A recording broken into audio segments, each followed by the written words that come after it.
So, I'm in a random Starbucks in the middle of downtown Las Vegas typing this out for reasons that are beyond me. I guess that if I die, I want at least someone to know what happened to me.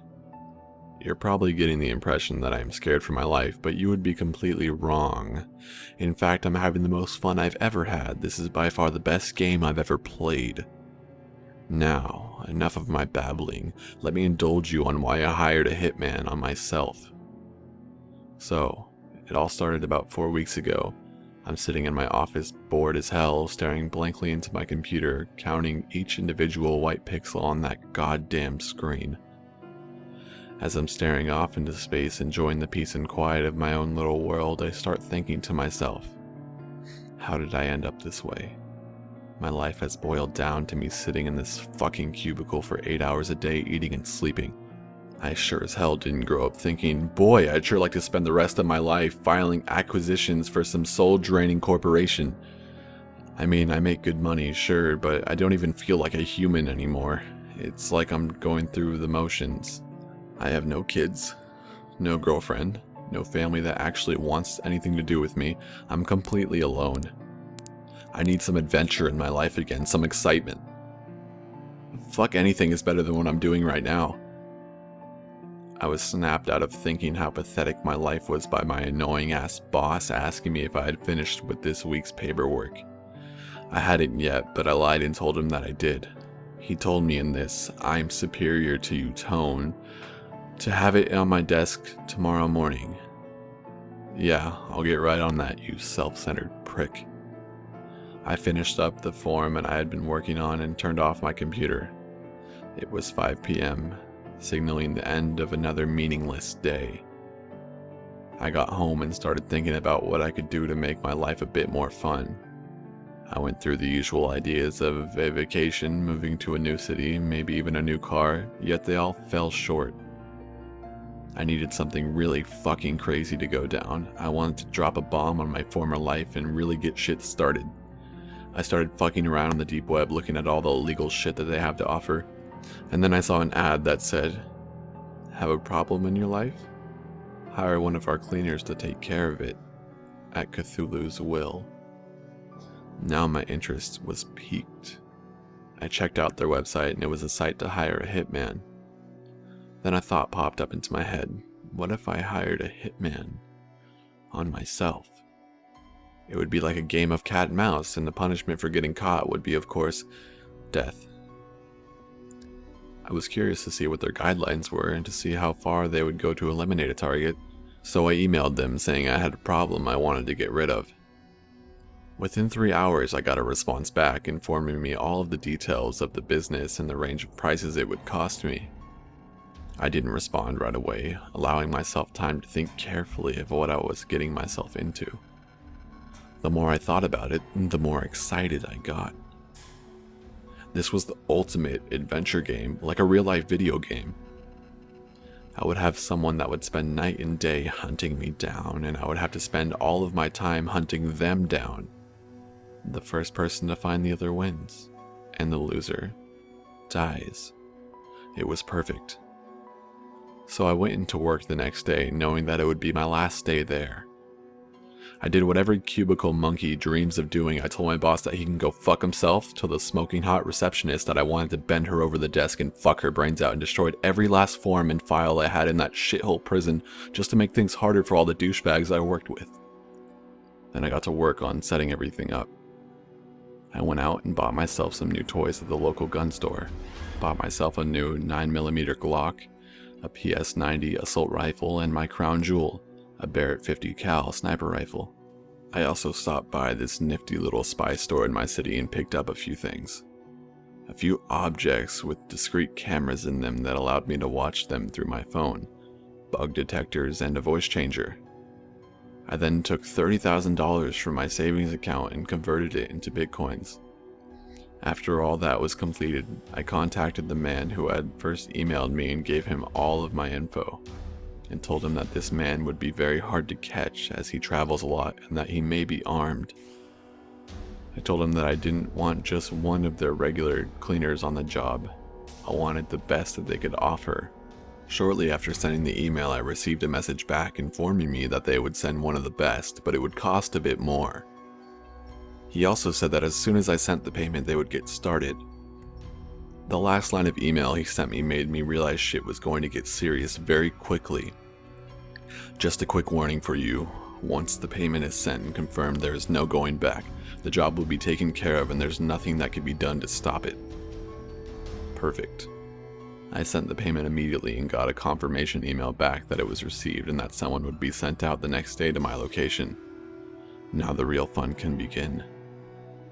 So there's the start to this huge shit show I created for myself, and like I said, it's been loads of fun. I've been in this Starbucks for about 2 hours now, and I need to get going as I can't stay in one location for too long. I'll update tomorrow with the rest of my story so far if people are interested. Wish me luck. Number 2. The deep web is one of the most amazing things on Earth, not because of how joyful it makes people or anything, but because it is a completely uncensored view of people. You can speak your mind, buy what you want, do anything you want. When on the deep web, you have a complete and total freedom. I had always been fascinated by the deep web, and at the time the events in this story occurred, I was in college. Lots of people at my campus had really been getting into accessing the deep web. It was almost like a trend. With so many people getting on it, it seemed perfectly safe for me to give it a try. Now, I had always heard of the deep web horror stories of hacking, stumbling on disgusting sites, and people even somehow finding your address. These stories are mainly what kept me off the deep web, but with most of the people at my college using it on a normal basis, I decided to give it a go. I asked a friend to come over and help me set it up. When my friend arrived, we opened up my laptop and began to set everything up. He told me that we were using Tor, a program that lets you access the deep web. He also asked me if I was planning on doing anything illegal, to which I replied, no. He said that since I wasn't, we didn't need to install Tails, which is apparently a software that makes it more secure if you plan on doing illegal things. A little while later, everything was set up. I had my new IP address and my friend gave me a brief rundown of what to do and what not to do. He made it very clear that when I was using the hidden wiki that I kept it on censored mode so that it would be less likely for me to see something I didn't want to see. After about 2 weeks of using the deep web, I felt like a pro. I had access to many different sites, spoken with some great people, made friends, even bought some weed. I had become cocky and was ready to dig deeper into the deep web. I turned off the censored mode on the hidden wiki and began to browse the links. It took a while, mostly because Tor is a bit slow and many of the links just led to dead web pages. Eventually I stumbled onto a site called All the Gore. It was mainly a big chat room with many different topics.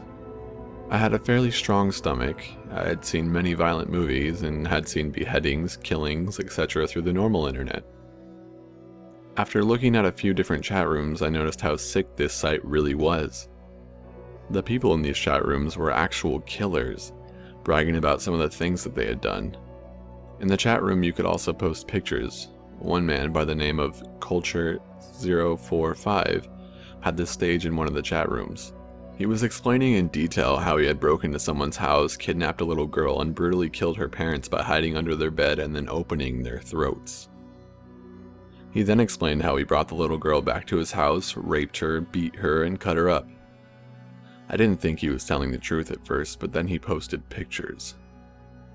They were the most horrifying pictures I had ever seen. Close-ups of the poor 8 to 10-year-old girl being brutally raped, beaten, and cut with a knife. Culture kept posting photos. The new ones were of the girl tied to a chair, bleeding, crying, throwing up, etc. Then he showed a picture of him with a drill, drilling into her skull. The most haunting part is that while he was doing it, he was looking at the camera with a sheer face of joy. I had seen enough and typed in the chat room window, "You people are sick and deserve to die. How can you sleep at night?" Immediately, people began making fun of me, saying that I was just as helpless and ignorant as the little girl in the pictures, and that I should get off the big boy part of the internet. They began saying I was a pussy and calling me an empath when Culture typed something in the chat box. He said, "Really? Where do you live, buddy? I'm sure everybody would love to see you on this site." I then made the biggest mistake of my life and typed, "I'm calling the police and having this site shut down." Less than a minute later, everything on the site went black and a new chat box appeared in green. In it, someone named Admin1 typed in the box. He said, "Call the cops and you will regret it." I didn't type anything in the box and reached for my cell phone. What happened next haunts me to this day. My phone said I had a new message. I opened it and it said, "Call the police and you're dead." And there was no number. It didn't even say unknown number, it was just blank. I looked back at my laptop and saw my webcam light turned on. I quickly covered it, but I saw on the screen a picture of me looking at my phone. I got wide-eyed and froze for a moment when the admin typed again, "Put the phone down right now and uncover your webcam."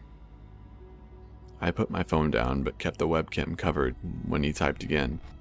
"Okay then, be like that." Right after, he posted my full name, age, and address into the chat box and typed, "It would be a shame if you and your college buddies went missing, wouldn't it?" he said. I then did as he said and uncovered my webcam. He then told me to follow his instructions on how to make it impossible for me to reach the site again. I followed each and every one. When I finished, I got a text that said, "Now don't ever try and come back." Just like before, it had no number. I still called the police from my friend's phone, but they were never able to find the site. If you ever go on the deep web, don't ever just mindlessly explore, especially if you don't have additional software to keep you more secure. I was a stupid college kid and I just hope nobody makes the same mistakes I did. I moved to a different home and changed all of my information, but I still get nightmares to this day.